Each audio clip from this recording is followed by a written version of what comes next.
Doctor, ಹೆಚ್ಚು ಮಾತ್ರೆಗಳನ್ನು ತೆಗೆದುಕೊಳ್ಳೋದಕ್ಕೂ ಅಥವಾ ಫ್ಯಾಟಿ ಲಿವರ್ಗೆ ಏನಾದರೂ ಕನೆಕ್ಷನ್ ಇದೆಯಾ?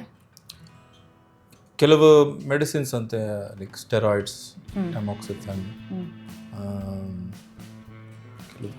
ಇನ್ನು ಬೇರೆ ಕೆಲವು ಮೆಡಿಸಿನ್ಸಿಂದನೂ ಆಗುತ್ತೆ. ಸೊ ಅದು ಜನರಲಿ ಓವರ್ ದ ಕೌಂಟರ್, ಅಂದರೆ ತಾವಾಗೆ ತಗೊಳಕ್ ಆಗೋದಿಲ್ಲ. ಏನೋ ಇನ್ನೊಂದೇನೋ ಕಂಡೀಷನಿಗೆ ಕೊಟ್ಟಿರ್ತಾರೆ, ಕಿಮೋಥೆರಪಿ ಆಗಿ ಅಥವಾ ರುಮಟಾಲಜಿಕಲ್ ಕಂಡೀಷನ್ಸ್ ಆಗಲಿ ಅಥವಾ ಹಾರ್ಟ್ ರಿಲೇಟೆಡ್ ಆಗಲಿ. ಸೊ ಅದಕ್ಕೆ ತಗೊಂಡಾಗ ಆಗುವಂಥದ್ದು ಅದು ಬೇರೆ ಫ್ಯಾಟಿ ಲಿವರ್.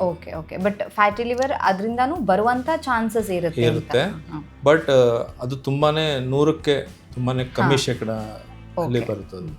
ಒಂದು ವೇಳೆ ಈ ಫ್ಯಾಟಿ ಲಿವರ್ನ ಕೇರ್ಲೆಸ್ ಮಾಡಿದ್ರೆ ಯಾವ ಪ್ರಾಬ್ಲಮ್ ಉಂಟಾಗುತ್ತೆ? ಬಾಡಿಗೆ ಬೇರೆ ಏನಾದರೂ ಎಫೆಕ್ಟ್ ಆಗುತ್ತಾ? ಯಾಕಂದರೆ ಆಗಲೇ ಹೇಳಿದ್ರೆ ನೀವು ಸಿಂಪ್ಟಮ್ಸ್ ಗೊತ್ತಾಗೋದಿಲ್ಲ, ಆ್ಯಂಡ್ ಫಿಟ್ ಆಗಿರೋರಲ್ಲಿ ಸಣ್ಣಗಿರೋರಲ್ಲೂ ಕೂಡ ಫ್ಯಾಟಿ ಲಿವರ್ ಬರುವಂಥ ಚಾನ್ಸಸ್ ಇರುತ್ತೆ ಅಂತ. ಸೊ ಹಾಗಿರ್ಬೇಕಾದ್ರೆ ಇದು ನಮಗೆ ಬೇಗ ಗೊತ್ತಾಗೋದಿಲ್ಲ ಅಂತ ಹೇಳಿದ್ರೆ ಅದು ಏನೋ ಮುಂದುವರಿತಾ ಸ್ಟೇಜ್ ಬೈ ಸ್ಟೇಜ್ ಜಾಸ್ತಿ ಆಗುವಂಥ ಚಾನ್ಸಸ್ ಇರುತ್ತೆ ಅಲ್ವಾ? ಸೊ ಪ್ರಾಬ್ಲಮ್ ಏನಾದರೂ ಬೇರೆ ಬಾಡಿಗೆ ಪ್ರಾಬ್ಲಮ್ ಆಗುತ್ತಾ ಅಂತ? ಮೇನ್ ಆಗಿ ಮುಖ್ಯವಾಗಿ ಆಗೋದು ಲಿವರ್ ಡ್ಯಾಮೇಜ್ ಆಗುತ್ತೆ.